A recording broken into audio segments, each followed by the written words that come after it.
혈관은 나이를 먹지 않습니다. 다만 우리가 먹는 것을 기억할 뿐입니다. 60세 이상 10명 중 7명. 지금 이 순간에도 혈관이 조금씩 좁아지고 있습니다. 그런데 더 무서운 건 아무런 느낌이 없다는 겁니다. 아프지도 않고 저리지도 않고 아무 신호도 없이 저는 오늘 여러분께 솔직하게 말씀드리고 싶습니다. 우리 세대는 평생 남을 위해 살아왔습니다. 자식을 키우고 가정을 지키고 이제 손자 손녀까지 챙기면서 정작 자기 몸 하나 제대로 돌볼 틈이 없었죠. 그러다 보니 몸이 보내는 작은 신호들을 그냥 나이 탓으로 돌리고 넘겨버리는 경우가 너무 많습니다. 그런데 오늘 제가 드릴 말씀은 아직 늦지 않았다는 겁니다.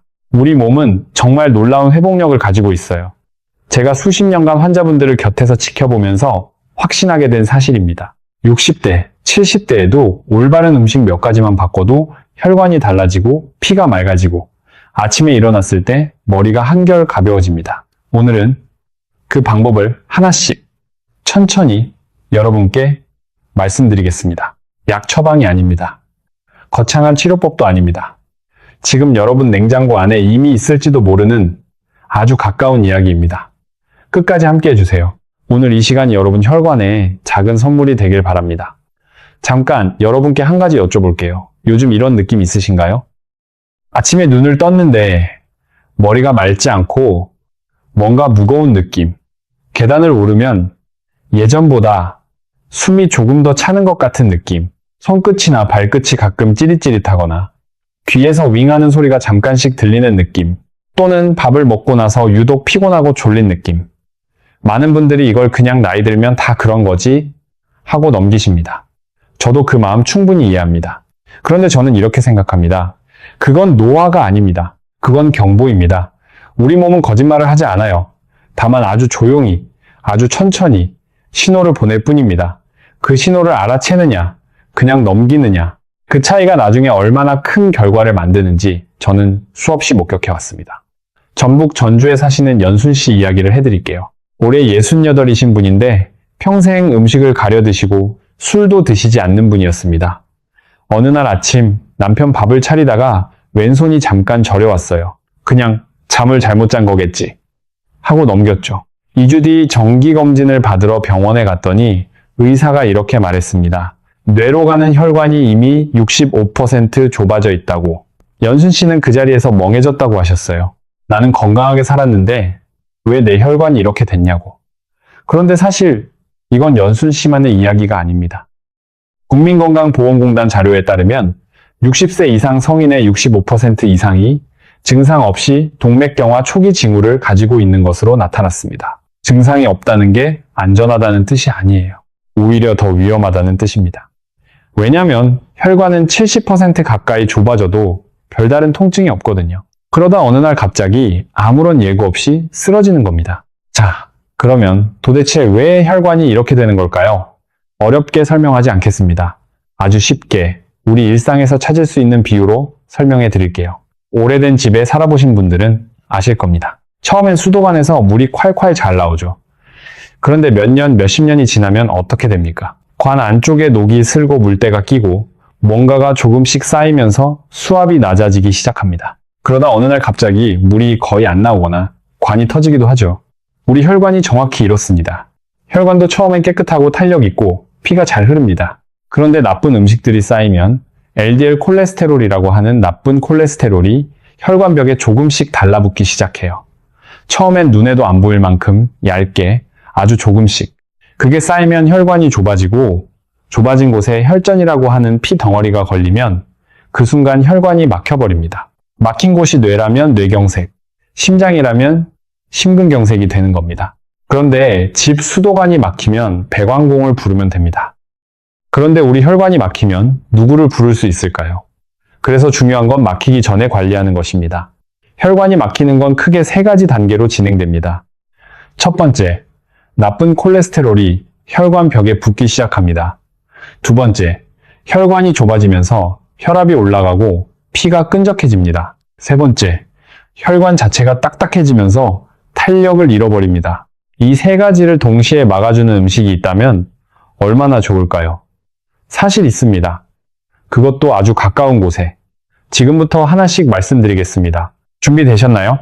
자, 첫 번째 음식입니다. 혹시 냉장고 안에 양파 있으신가요? 아마 대부분 있으실 겁니다. 그런데 이 양파, 그냥 요리에 넣는 재료로만 생각하셨다면 오늘부터는 완전히 다르게 보시게 될 겁니다.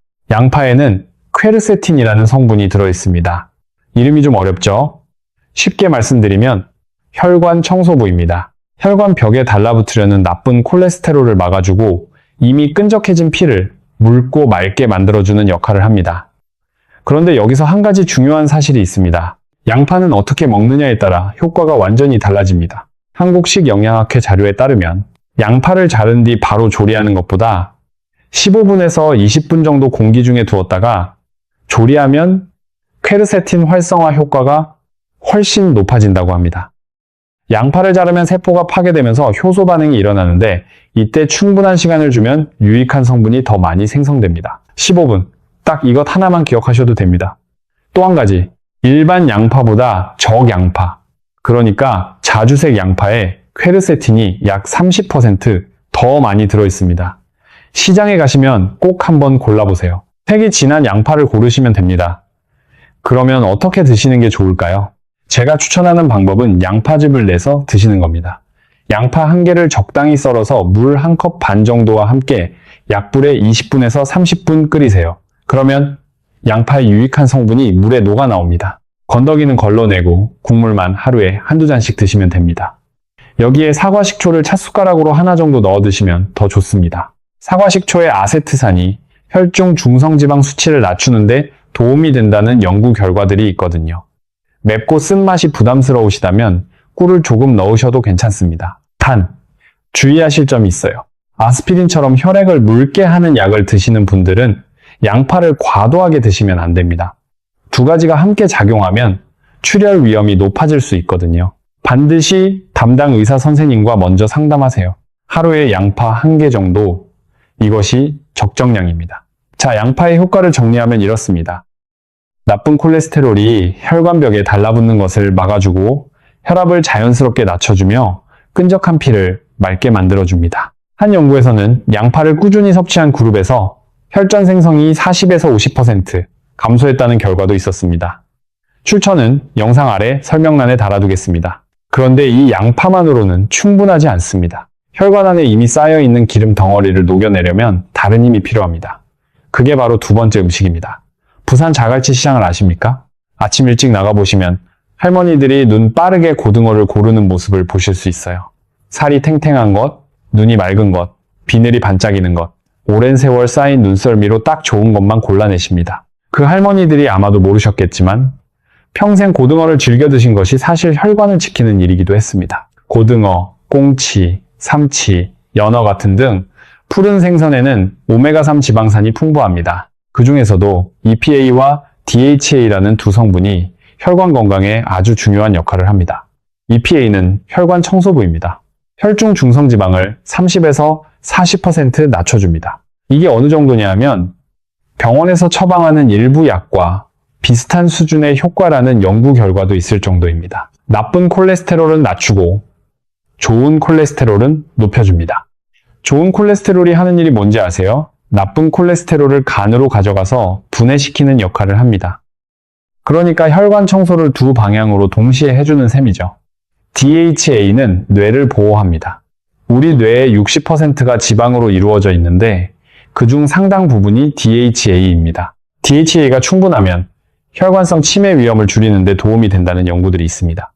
나이 들수록 뇌 건강도 함께 챙겨야 하는데 등푸른 생선이 그 역할을 해줍니다. 또 오메가3는 혈관벽의 염증을 줄여줍니다. 혈관벽에 생기는 만성 염증이 동맥경화의 주요 원인 중 하나인데 오메가3가 이 염증을 가라앉혀주는 겁니다. 그런데 여기서 아주 중요한 이야기를 해야 합니다. 생선을 어떻게 조리하느냐, 이게 정말 결정적입니다. 많은 분들이 고등어를 기름에 튀기거나 부쳐서 드십니다.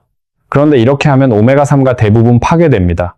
게다가 튀김기름에서 나쁜 지방까지 흡수하게 되니 좋은 생선을 나쁜 음식으로 만드는 거나 다름없어요. 가장 좋은 조리법은 쪄서 드시거나 구워 드시거나 졸여서 드시는 겁니다. 특히 찜으로 드시면 영양소 파괴가 가장 적습니다. 또 한 가지 실용적인 이야기를 드릴게요. 혼자 사시거나 생선을 매일 사기 어려운 분들이 계십니다. 그런 분들께 좋은 소식이 있어요. 통조림, 고등어도 됩니다. 올바르게 섭취하면 오메가3를 80에서 85% 정도 유지할 수 있다는 보고가 있습니다. 단, 통조림을 그냥 드시는 게 아니라 찜기에 한번 살짝 쪄서 드시면 더 좋습니다. 소금도 줄어들고 식감도 좋아집니다. 고등어를 드실 때 마늘이나 물을 함께 넣어 조리하시면 비린내도 잡히고 오메가3 흡수도 더 잘 됩니다. 생강이나 청주를 조금 넣어도 좋아요. 레몬즙을 살짝 뿌리면 비타민C가 더해지면서 혈관 보호 효과가 한층 높아집니다. 주의하실 점도 있습니다. 등푸른 생선은 일주일에 2-3번 정도가 적당합니다. 지나치게 많이 드시면 중금속이 쌓일 수 있어요. 또 통풍이 있으신 분들은 주의하셔야 합니다.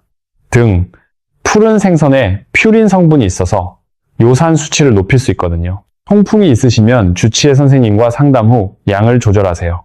자, 양파로 피를 맑게 하고 등 푸른 생선으로 혈관안을 청소했습니다.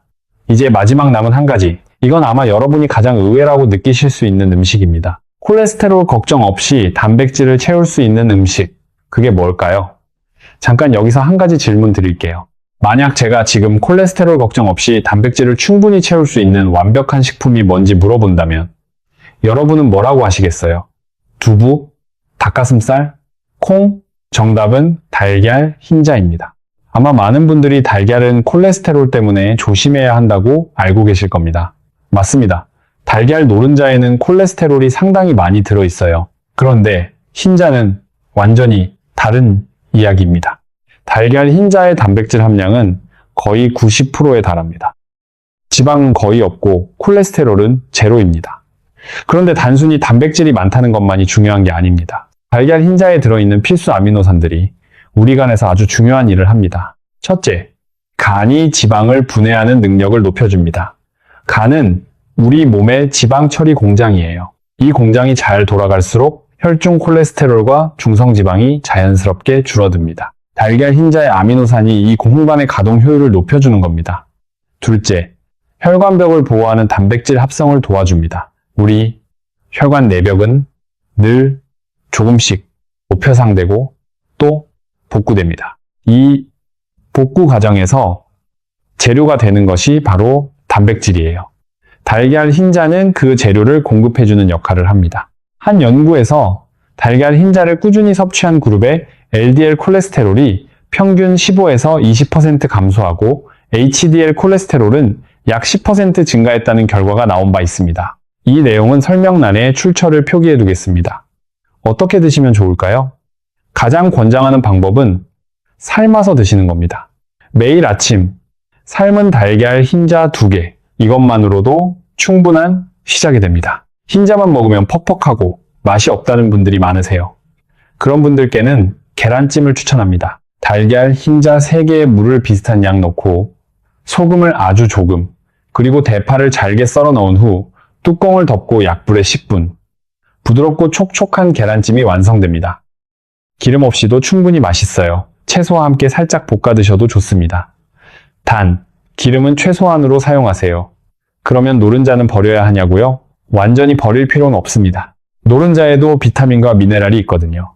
다만 혈관 건강을 위해 관리하신다면 노른자는 일주일에 2-3개 정도로 줄이시고 흰자 위주로 드시는 것을 권합니다. 주의하실 점도 있습니다. 신장 기능이 약하신 분들은 단백질 과다 섭취에 주의하셔야 해요. 하루 흰자 2-3개 정도가 적당하며 신장 질환이 있으신 분들은 반드시 주치의 선생님과 상담 후 드세요.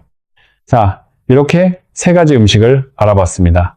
양파, 등 푸른 생선, 달걀 흰자, 이 3가지가 각각 혈액을 맑게 하고 혈관을 청소하고 혈관벽을 보호하는 역할을 합니다. 그런데 이 좋은 음식들을 먹으면서 동시에 혈관을 망치는 음식을 계속 드시면 어떻게 될까요? 의미가 없어집니다. 그래서 지금부터 드릴 말씀이 사실 더 중요할 수도 있습니다. 좋은 음식을 먹으면서 동시에 혈관에 나쁜 음식을 계속 드시면 앞으로 나아가면서 뒤로 걸어가는 것과 같습니다. 오늘은 그 뒤로 걸어가게 만드는 음식 4가지를 솔직하게 말씀드리겠습니다. 첫 번째는 트랜스 지방입니다. 트랜스 지방이 뭔지 아세요? 액체 기름을 고체로 만들기 위해 수소를 인위적으로 첨가한 지방이에요. 자연에는 거의 존재하지 않는 사람이 만들어낸 지방입니다. 나쁜 콜레스테롤은 높이고 좋은 콜레스테롤은 낮추는 이중으로 나쁜 작용을 합니다. 어디에 많이 들어있을까요? 마트에서 파는 바삭바삭한 과자들, 호떡 반죽, 쇼트닝을 쓴 빵들, 도넛 같은 것들입니다. 세계보건기구는 트랜스 지방을 하루 2지 이하로 제한하라고 권고하는데 시중에 파는 호떡 하나에 트랜스 지방이 3에서 5지 들어있는 경우가 있습니다. 하나만 먹어도 하루 권장량을 넘는 거죠. 두 번째는 포화지방입니다. 삼겹살의 하얀 비계, 갈비의 마블링, 베이컨, 소시지, 햄, 버터, 생크림 이것들이 포화지방이 많은 음식입니다. 포화지방은 상온에서 고체예요. 우리 체온인 36도에서도 여전히 끈적합니다. 이런 지방이 혈관을 타고 돌아다니면서 혈관 벽에 달라붙는 거예요. 안 드실 수는 없죠. 먹지 말라는 게 아닙니다. 얼마나, 어떻게 먹느냐가 중요한 겁니다.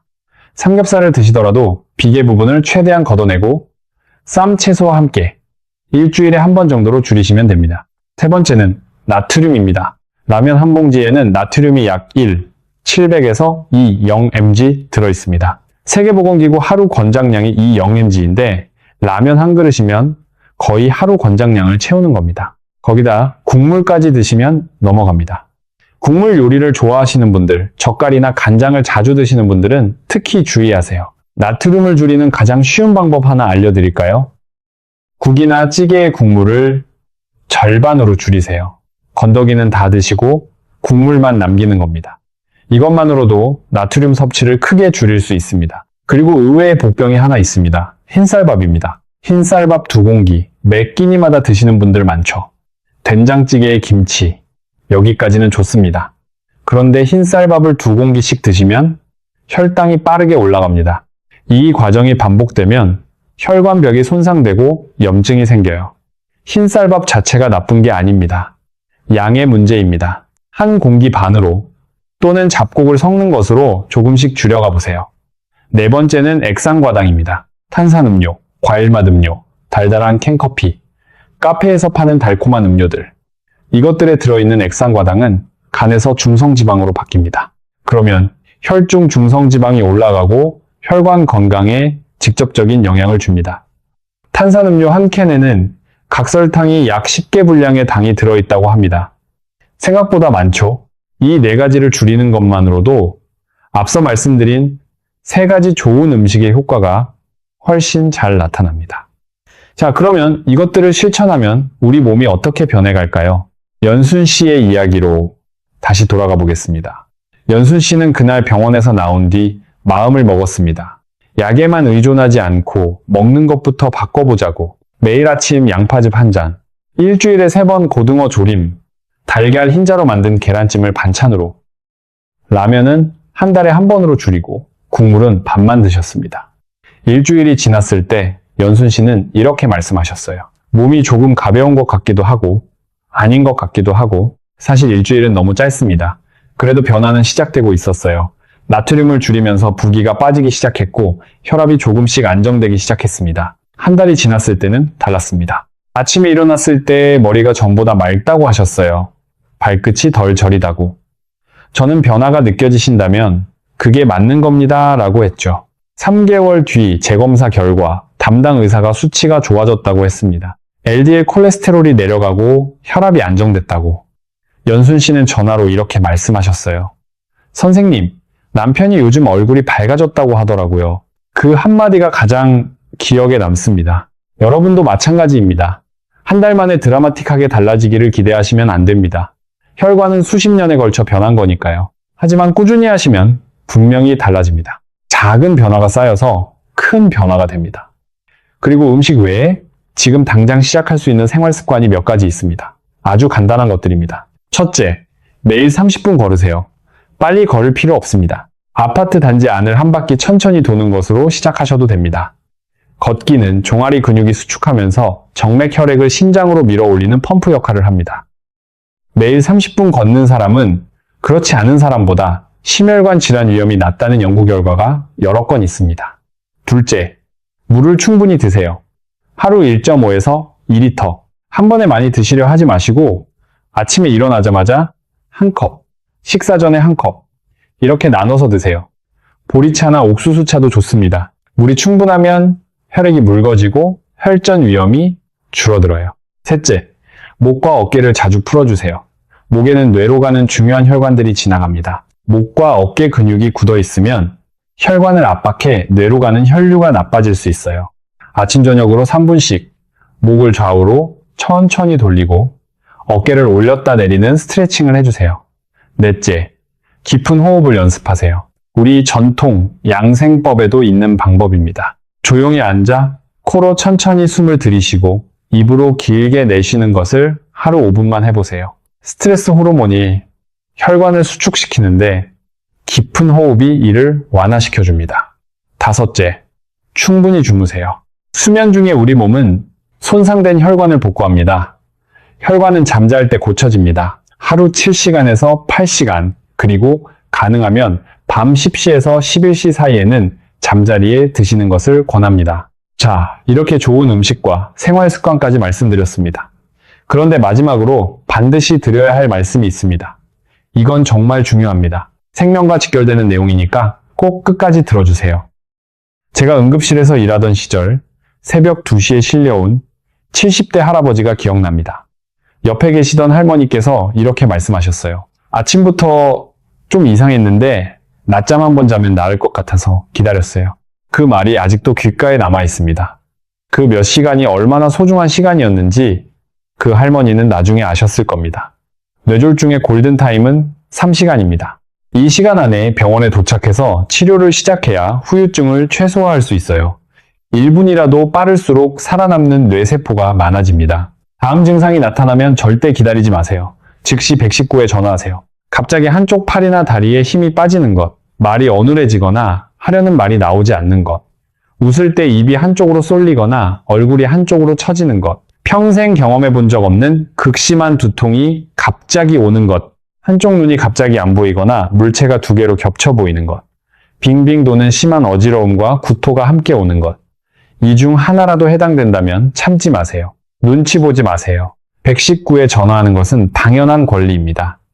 구급차를 타면 이동 중에도 응급처치를 받을 수 있고 병원이 미리 준비할 수 있습니다. 새벽이라도 명절이라도 관계없습니다. 즉시 119를 부르세요. 오늘 많은 이야기를 드렸습니다. 정리해 드릴게요. 첫째, 먹을 것 3가지. 양파로 혈액을 맑게 하고 푸른 생선으로 혈관을 청소하고 달걀 흰자로 혈관 벽을 보호하세요. 둘째, 줄일 것 4가지. 트랜스지방, 포화지방, 나트륨, 액상과당. 이것들이 혈관을 서서히 망가뜨립니다.